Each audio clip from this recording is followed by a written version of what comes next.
Hello, welcome once again to our live broadcast from our studios at Northridge in Accra. My name is Kenneth. Jesse here, our story is making headlines today.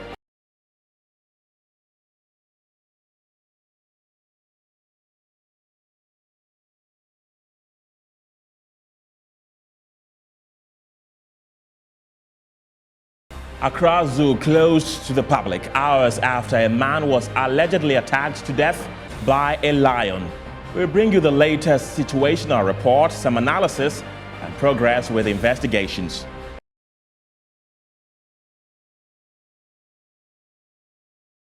We'll also take you to the Ashanti region where angry residents of Sokoban and adjoining communities in the region have blocked the main Sokoban-Ahojo stretch to protest the bad nature of the roads. And later, we take you to Kenya, where tributes have started pouring in for Kenyan cyclist Sule Kangagi, who crashed while competing in a race in the United States of America. Details are coming up shortly.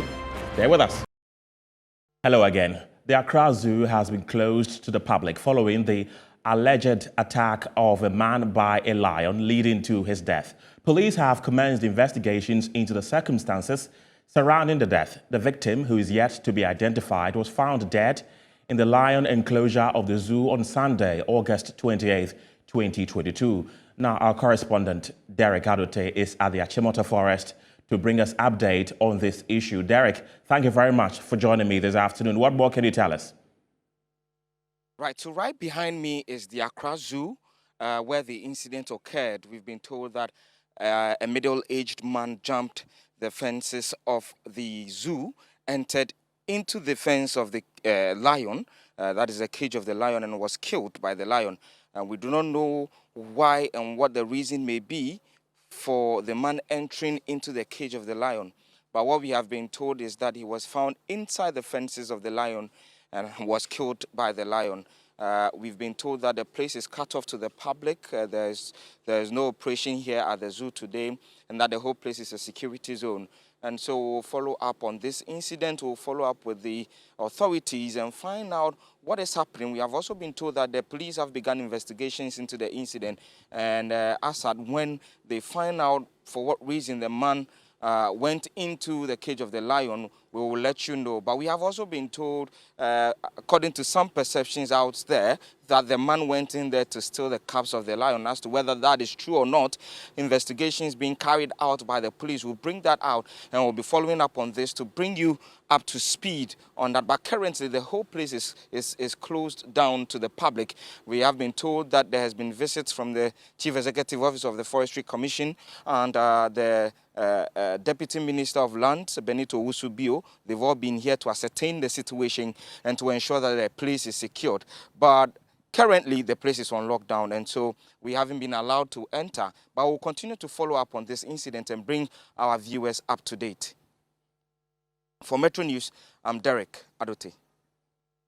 Thank you very much, Derek Adote. Now, the Executive Director of the Bureau of Public Safety, Nanaya Akwada, is demanding safety and security measures at the Accra Zoo be reviewed with immediate effect.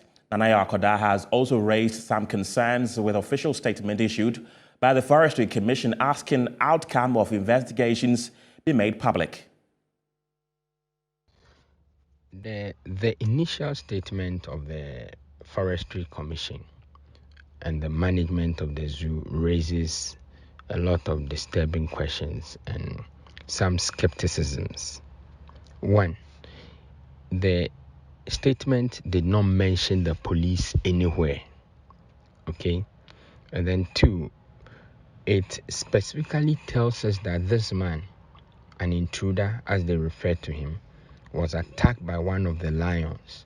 Now, was that an eyewitness account or a revelation as a result of their investigations?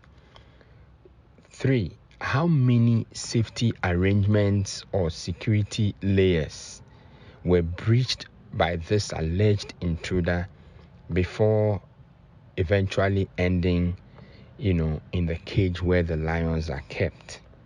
Four, how is that even possible? that there were no triggers to alert security, when the perimeters were breached. So in the interim, as a Bureau of Public Safety, we think that the safety and security measures at this facility must be reviewed pending the outcome of police investigations. And then 3, we would want the police to actually investigate this alleged attack and, in line with modern practices across the whole world, publish the report. This involves the life of a citizen of the land. I don't care whether he's a lunatic or an intruder, whichever way you want to refer to him. I think that as a country, we must come to that point where we value lives. We must come to that point where we want to achieve a certain level of excellence around such facilities where you want to deem it as dangerous facilities. And so the police investigation is something that we really need to get it. And in due course, we as a bureau will also request a physical inspection of this facility. It is absolutely important that the investigation report of the police is made public to assure the anxious public that we are not going to wake up the next morning and be told that lions have broken loose and they are on the streets of Accra. It is absolutely important that the report is made public so we know what went wrong and what can be improved, and we can hold duty bearers accountable to this to improve circumstances at this facility. Let's take you back to the Achimota Forest, where my colleague Derek Adote has been speaking to some people who worship within the forest on the matter. Take a listen.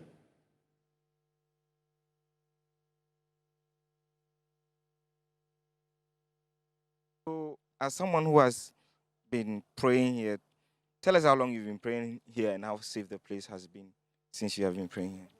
Oh, the forest has been safe ever since I've known this place. For more than 2 decades now. It's always been safe. We've never experienced any untoward challenge by way of animals from wherever cramping us over here. We are safe. We've been safe ever since. And have you heard about the recent issue where a lion is said to have killed a middle-aged man? Have you heard? Not really. I heard it this morning at the entrance when we were entering. They saw my kids and were wondering whether we are coming to the zoo, and I said no, we are coming to pray. And I asked what was the problem. They said a certain person wanted to get to the cage of a lion and then blah blah blah. And I said we are not even going that far. So we heard at the entrance here just today. And then does that not make you scared as a person who is coming into the forest? Are you not scared? Oh, we are not scared about it because here's forest, but we move around, and the security over here also, they also come around to see how far we go. They check us. We don't go beyond some boundaries. And we've ever been safe. There's no problem here. We are not scared. Thank you very much. Please, your name. I am Reverend Freeman Body. Thank you very much. I have my sister also here. I'd like to quickly also take her comments on this issue. Mpacho, your name, first and foremost. My name is Mrs. Comfort Asante Bwedi. Wow. How long have you been praying here? And how safe has the place been? I think 10 years now. And since then, we haven't faced any trouble here. We've been moving freely here, praying. Nothing has happened here ever since. And you have heard about this issue of the man being killed by a lion in the zoo? No, just this morning I was coming with my husband and then the kids in the car. We heard it from the security that there is an issue ongoing. That is what you are asking me now. But actually, where prayer is, I think things like that sometimes are bound to happen. But wherever there is prayer, there is an answer inside. So I don't think this thing is natural. But I believe so much that whatever be the case, if God is in it, everything will be fine. So, as I've said earlier on, this place is a peaceful place and we feel comfortable moving around praying. Right. And so, even though this incident has happened and you think it probably might be spiritual and all that, you are not afraid to pray. No, not at all. Not at all. We are not afraid to pray here, not at all. And we don't intend the government to stop everybody here coming here to pray, because this place is a prayer ground. So if the government come in and then stop people from coming here to pray, then it means the economy, everything will go down.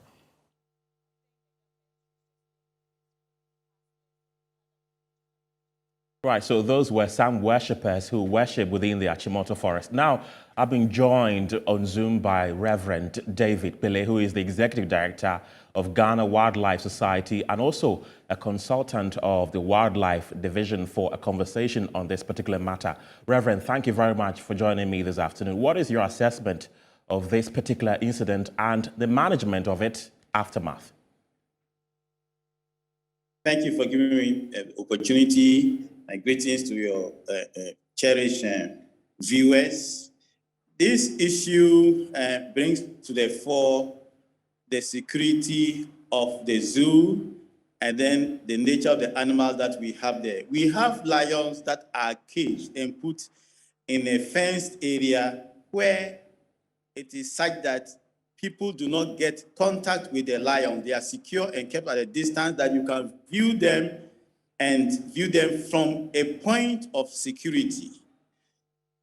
The incident that we just heard of, which happened yesterday, is an exceptional one where we can say an intruder attempted to get into the lion fence or cage where they are.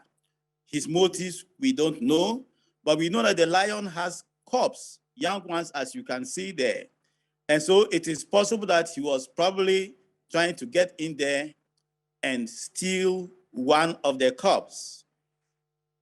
We know that the zoo is a security area and we have staff or guards who patrol the area. That's why one of the staff was able to notice that there's a breach of the fence and he quickly reported.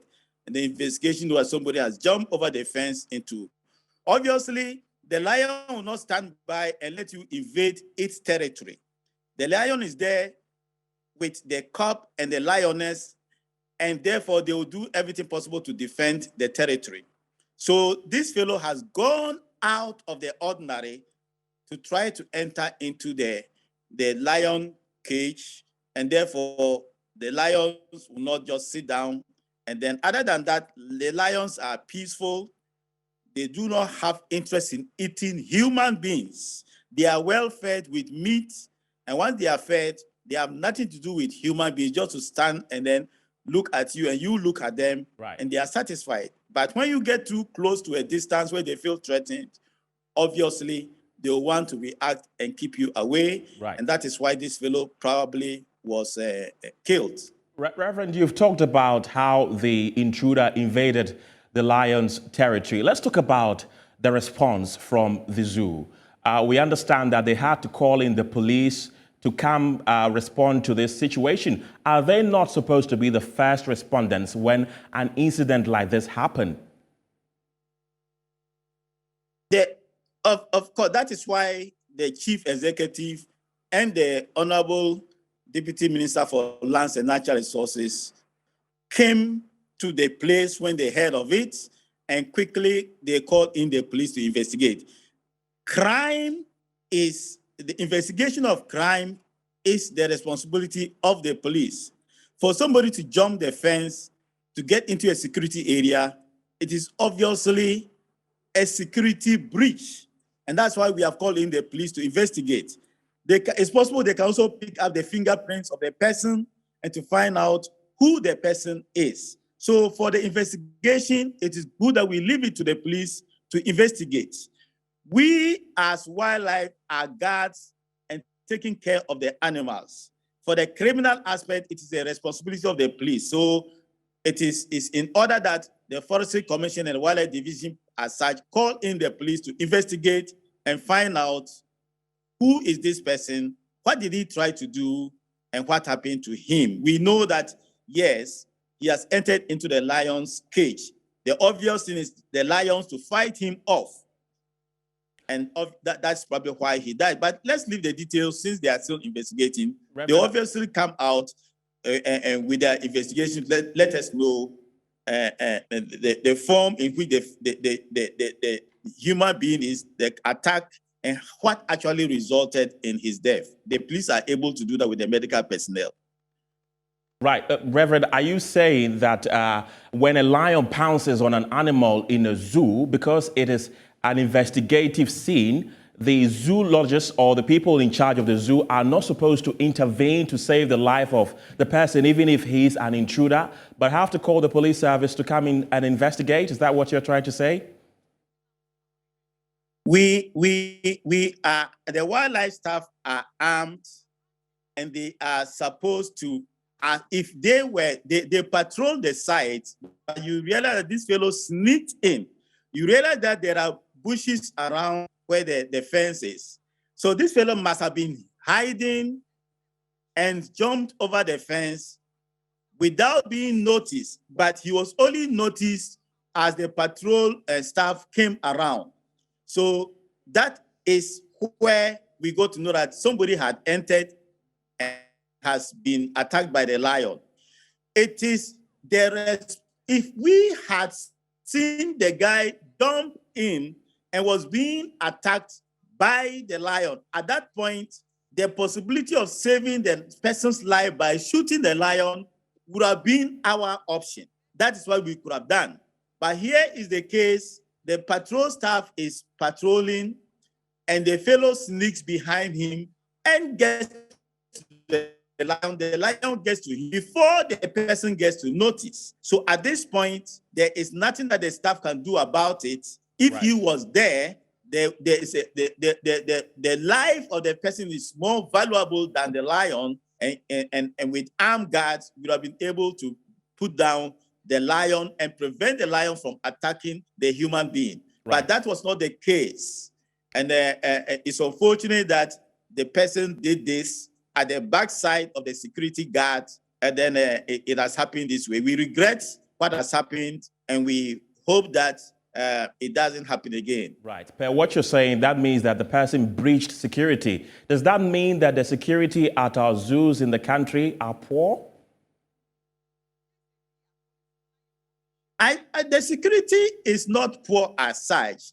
If you look at the fence, there's a first line of defense around the lion, and there is a second line of defense which prevents people from getting to the first line of defense, so that you don't have contact with the lions. That is the security. The fence too is such that it is high, that the lions cannot jump over.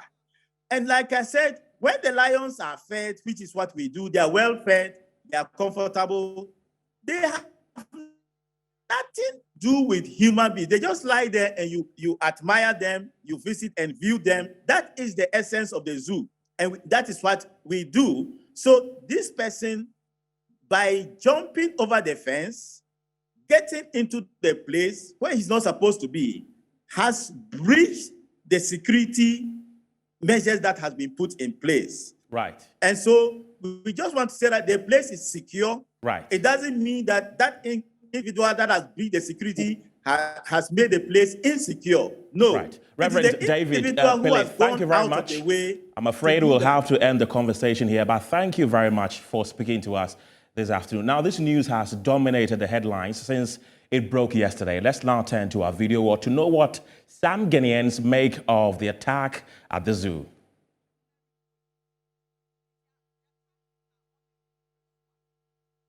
And this is from Alex Kofi Esiedu. He says this should be investigated well because someone is not doing his duty well, yet taking salaries. What are the security measures there and how is it ensured? This shouldn't be the usual. Let's give it up to God. Charles Sam says the police must do a serious investigation on this. You can blame the death of a man on an innocent lion and go scot-free. Never.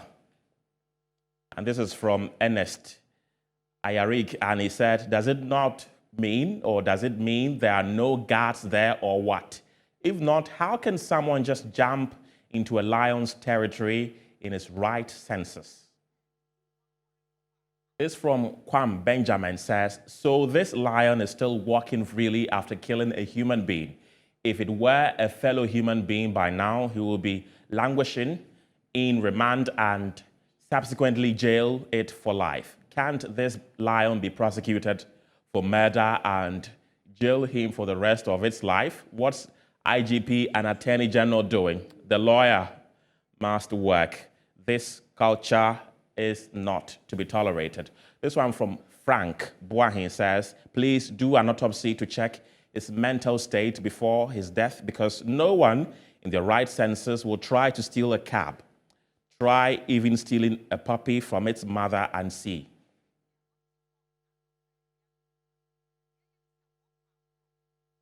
Akomis George says, I find this story very fishy and confusing, to be frank. The zoo authorities say they found him dead, but was able to conclude he attempted stealing a cab. The dead now speaks? That's the question George is asking.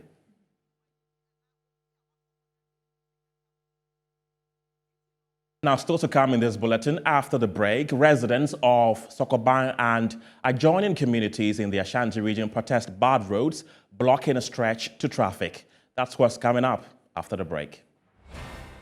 No human being should live in this condition, but we are living in this condition because we don't have no help. That's the only problem we have. We don't have no help. We voted for everything, and this is what we get in return. So next year, next election, if this road are doesn't be fixed, forget about that.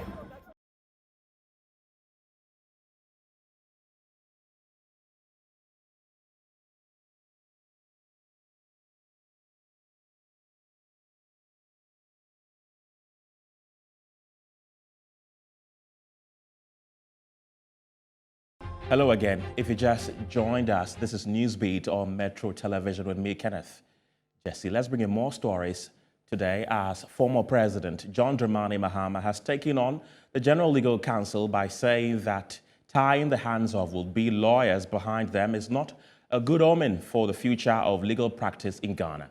John Mahama accused the Council of excessive government control, the reason it appears to be intimidating trainees in becoming problem-solving practitioners.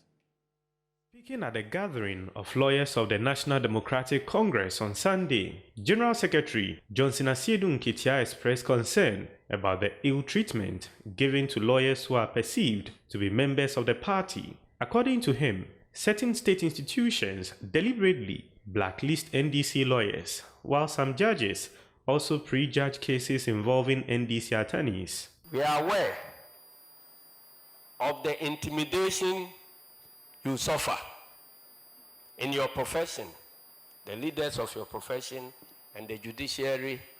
I'm told that if you appear before certain judges, they prejudge your case because you are not with a certain group. And so all this, if you are a lawyer and judges become biased against you, it represents a huge cost to your reputation and many other ways.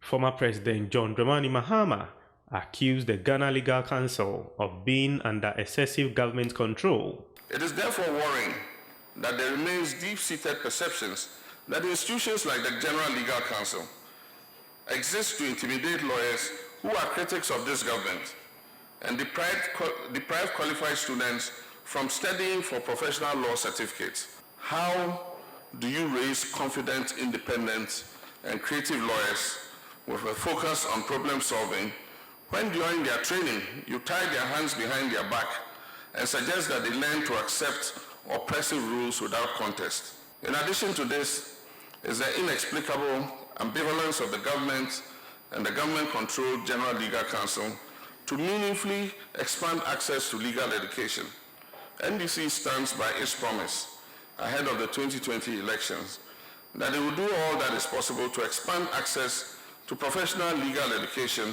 and ensure that all who are qualified and aspire to become members of the bar are able to do so. The two-day event is on the theme The NDC at 30, the past, the present, the future, the role of the NDC. Let's now turn to our video wall once again to know what some Ghanaians make of former President John Dramani Maham's remarks.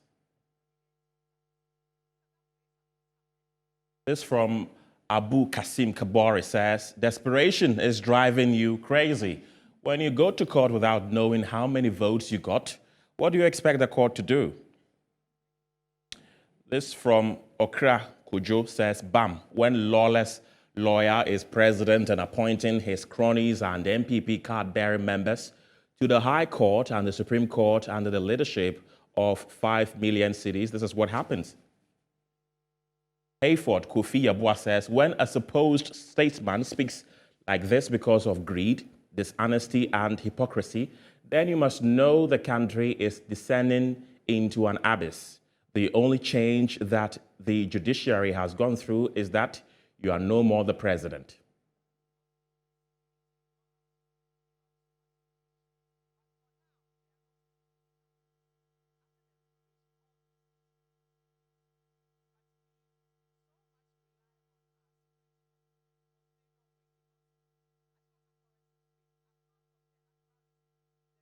We're still trying to get response from aide to the former president, Joyce Bauer, on this. But in the meantime, residents of Sokoban and adjoining communities in the Ashanti region have blocked the main Sokoban-Ahojo stretch to protest the bad nature of that road. Clad in red and black bands, the protesters say they are protesting because government has failed to fix that stretch. The protest has left most commuters stranded. The police have also been deployed to the area to maintain law and order. Here are sights and sounds of this morning's protest.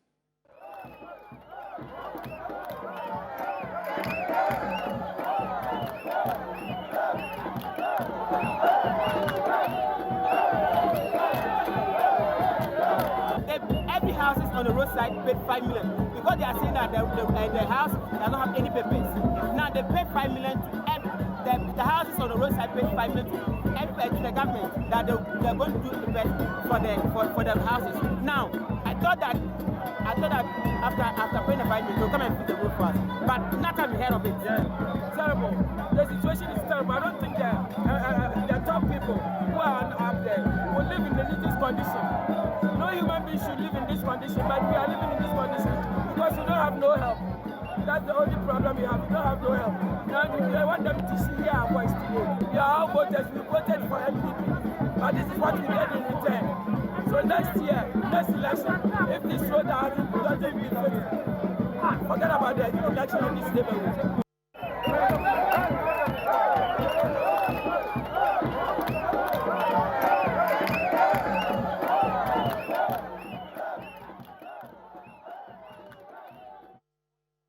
We'll still stay in the Ashanti region because if viewers will recall, a few days ago, Kumasi-based Oyerpa FM was ordered by the Kumasi Traditional Council to temporarily shut down following comments made by businessman and politician Akwasi Addo that some chiefs in the region were engaged in galamsey activities. Let's speak to a resident correspondent in the Ashanti region, Abdul Basit Suleiman, for more on this. Basit, thank you very much for joining me this afternoon. Have you got into the Menchia Palace already? And what more can you tell us concerning the meeting between Menchia and leadership of Oyerpa FM? Yeah, good afternoon, Ken, and good afternoon to our viewers. Yes, currently I'm at the Menchia Palace. Right behind me is where the case is being pending. You know, the Kumasi Traditional Council, according to reports, last week, asked the Oyerpa FM to temporarily stop operation. This morning, they are here to appeal to the authorities to resign their decision. But as they gathered here this morning, you know, the issue was so tense that the traditional division, some division within the tradition have begun narrating the issue, how it came before them. And this morning, the officials of the Oripa FM, the owner, the CEO, together with officials from the GJA, are here at the Menchia Palace to plead on behalf of the station. And also, the officials of the Oripa FM has also seek the intervention of the former presiding bishop of the Methodist Church, who also doubles as the former Peace Council chairman, Professor Reverend Emmanuel Asante, to come and plead on their behalf. And this morning they are here exactly to plead on their behalf. As I speak with you right now, the division within the Ashanti Traditional Council, some of them have also added their voice to the plea and are advising the Oripa FM authorities as to going forward what they should do. When they finish, immediately they finish, the acting president, who is the Nana Bantima Hene, Bafo Amankwetia, the sixth, will also give a verdict on either they should go back and operate or not. And moreover, they also added that they did not order Oripa FM to close it. They only advised them as a sign of remorse, so that the people of Kumasi would know that they did not take the Ashanti Kingdom into disrepute. So they should off their station, so that the people will know that what they did, they realized that what they did was not all the best, and they are apologizing to that effect. So they... Hello, Bassett.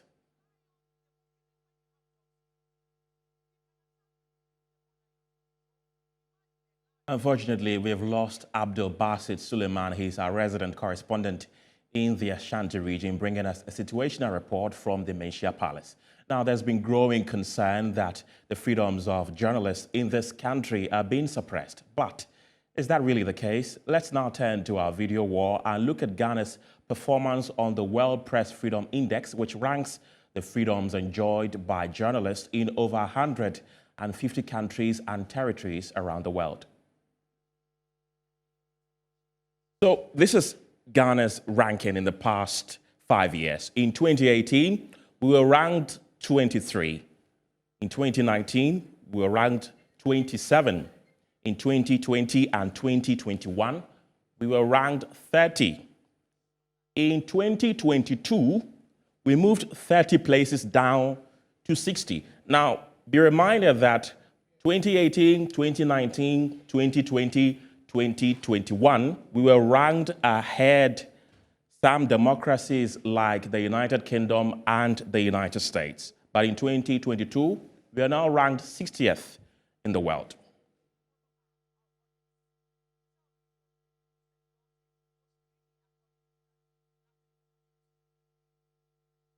Now, a Twitter post from Member of Parliament of South Dai, Roxanne Dafiamakwa, suggests that the Shell filling station located on the Accra-Atimpoku Highway is serving commuters adulterated fuel.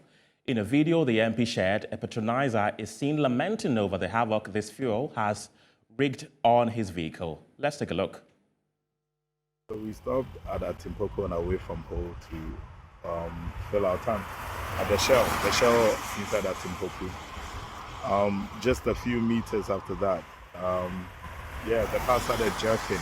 Yeah, so this is Atimpoku over there. You can see the signage there, right? Then it wasn't starting. It kept trying to start, couldn't start. So we called the mechanic. He tried pumping out some of the fuel, and this is what we have. But apparently, it's just water they gave us. So we filled our tank with water. So the fuel that was in the tank is what's floating at the top. The rest of it is just water. So yeah, now we are fucked. We are at the Shell now. This is it. The one closest to the Adamit Bridge. That's the manager in green. Whilst we're here complaining, this lady comes in as well, and her car has also stopped. This man just fueled, and we're just here. This is it. Yep. Imagine, filled our tank, only to end up stuck over nothing.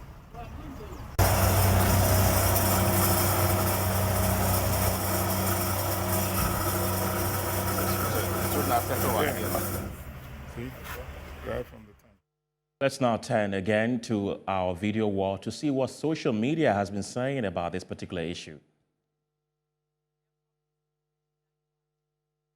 And this is from Roxanne Nelson Dafiamakbo, Esquire, and it says, in spite of the high profit margins made by fuel stations, they still fleece our people. The Shell service station at Atimpoku was caught dispensing a mixture of fuel and water to unsuspecting vehicle owners over the weekend. MPA must close down the place and investigate this fraud. And this one also says, alternative arrangements were made for some affected customers to arrive at their destinations safely whilst we resolve the issue. This is coming from their communications director. Why do you keep on mentioning leakage? They know the capacity of their underground tank and also know the volume of fuel they sell every day, and they do measure many times every day. So this should immediately alert them if there's any leakage.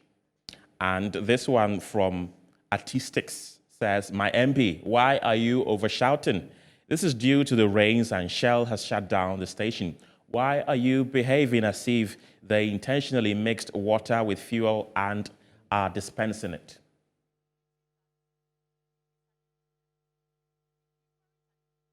Metro TV will obviously be following up on this developing story and bring you more in a subsequent bulletin.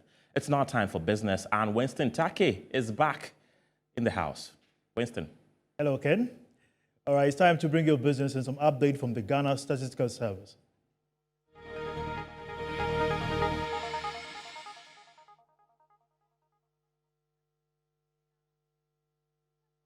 And now to a first business story. International rating agency Fitch has downgraded viability ratings of three Ghanaian banks to CC. The banks are Ecobank Ghana Limited, Guarantee Trust Bank Limited, and United Bank for Africa Limited.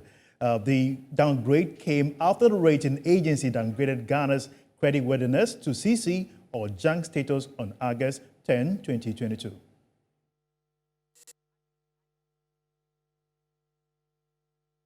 The downgrade of the three banks' VRs, according to Fitch, follows the downgrade of Ghana's long-term IDRs as the bank's standalone credit profiles are closely linked to that of the sovereign. This reflects the concentration of the operations within Ghana, strong reliance on sovereign-derived income, and high exposure to the sovereign relative to capital. The VRs are one notch below their CCC plus implied VRs, reflecting the operating environment sovereign rating constraint. Ecobank Ghana's shareholder support ratings were rated at CCCT and that of GT Bank Ghana and UBA Ghana at B-. The long-term issuer default rating of Ecobank Ghana has therefore been downgraded to CCC plus from B-, while those of GT Bank and UBA Ghana have been affirmed at B-. The outlook on the long-term IDRs, it's stable, Fitch noted. The rating agency further noted that it has simultaneously withdrawn Ecobank Ghana's ratings for commercial reasons and will no longer provide ratings and any analytical coverage for Ecobank Ghana. Viability ratings measure the probability of a company being in business within the next 12 months. Meanwhile, an economist, Emmanuel Amodakwa, has said that the downgrade of the banks is a reflection of the effect of Ghana's unattended macroeconomic woes, which trickles down to financial institutions. Basically, it's all about affecting the bottom lines of these companies. And so it is more the shareholder concern. It has not got into the time that, customers of these banks should panic. It is all about the level of investment they have made with government in terms of placing, credit with government. And because government's credit rating has been downgraded and it's tight fiscal space, government is having challenges with amortizing some of its debt. That is why these, ratings have come about. But these are early days for customers of these banks to be alarmed. A critical analysis will have us look at the various banks and how much they have placed with government Okay. Currently, government is having some challenges, as you and I know. So it depends on the level of exposure with government bonds, and that is what we'll be able to classify or be able to give the same analogy with these three banks. Government should be able to solve the problem of, looking at how best we can raise more revenue, cut down expenditure, reduce the level of debt, so that once these level of debt are reduced, these banks will also be able to get their monies, and then we will not see further downgrade of these banks. It's all about how they have also exposed themselves to the, government bonds and that. But Now, away from that, the Ghana Stock Exchange has posted record profit for 2 consecutive years, despite local and global challenges taking a toll on listed companies. Exchange bettered its surplus by 32.7% from 23.5 million Ghana cedis to 31.13 million Ghana cedis in the past year, making it the highest profit in the Accra bourse's 31-year history. The upturn saw the Ghana Stock Exchange revenue hit 52.36 million Ghana cedis in the period under review, a 33.34% improvement over the 39.3 million record in 2020. This came in a year when the equities market appreciated by 43.66%, the highest in over a decade. However, it was the Ghana fixed income market, which had its best performance since its inception in 2015, that was most responsible for the growth in the segment. A perusal of the data made available when the Ghana Stock Exchange held its 32nd annual general meeting. It showed that the bond market accounted for 89.3% of revenue, contributing 46.75 million Ghana cedis. Revenue from equities dropped by 11.76% to 5.48 million Ghana cedis compared to the 6.21 million Ghana cedis in the previous year. Also, the Ghana Stock Exchange accumulated fund amounted to 107.63 million Ghana cedis, with its reserve fund investment growing by 58% to Now you're for business here on Newsbeat. My name is Winston Taki. Sports is next after this break. Keep watching.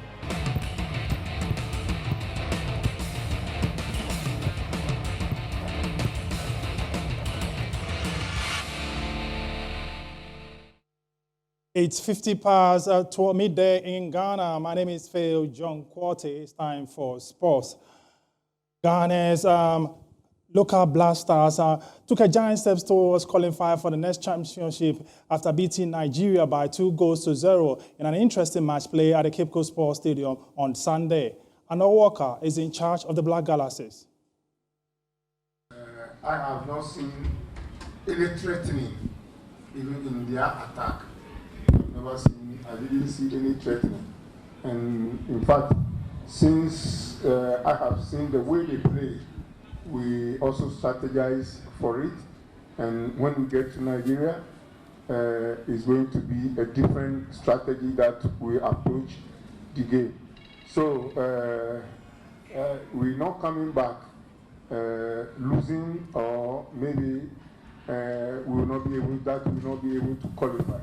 We're going to Nigeria, and for sure we'll qualify to CHAN next year. The World Cup has come and gone for away Nigerians because Ghana qualified. We drew the game in Kumasi and we drew again Nigeria 1-1. They qualified. So now they are ahead again, and it's football, and I believe we can work hard to consider 2 goals and anything can happen. This is the first serious game we have as a team.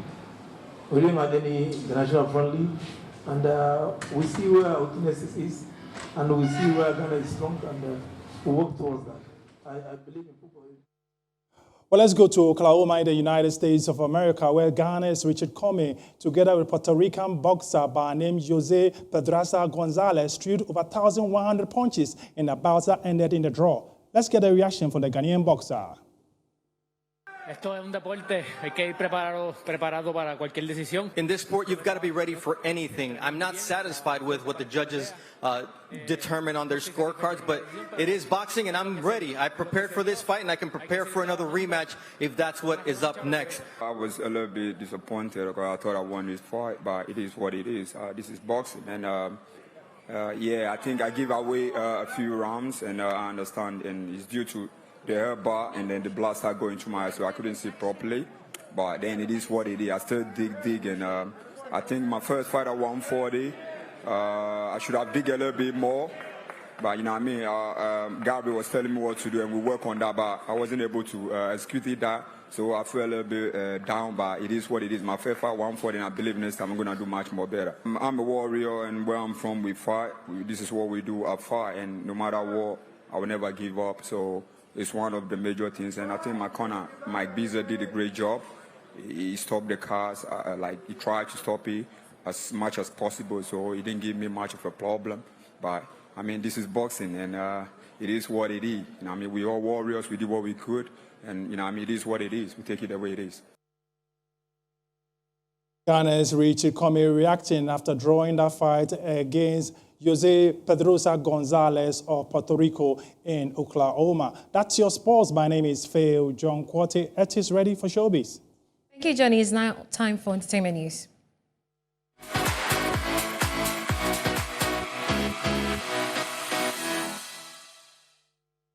Now, the 5th edition of the Ghana National Gospel Music Awards held in Accra over the weekend had Dinah Hamilton retaining the Artist of the Year prize. The awards, powered by Global Expect Recovery Limited, sought to honor outstanding Ghanaian gospel acts in the country and diaspora. Dinah Hamilton beat off competition from Empress Gifty, Bethel Revival Choir, Akese Brempong, Ohima Mercy, Celestine Donko, Emoji Music, and Obapa Christie for the coveted trophy. The singer also took home the gongs for Best Praise Song of the Year and Female Artist of the Year. Renowned composer Elder Samuel K. Ampia was honored with a Lifetime Achievement Award.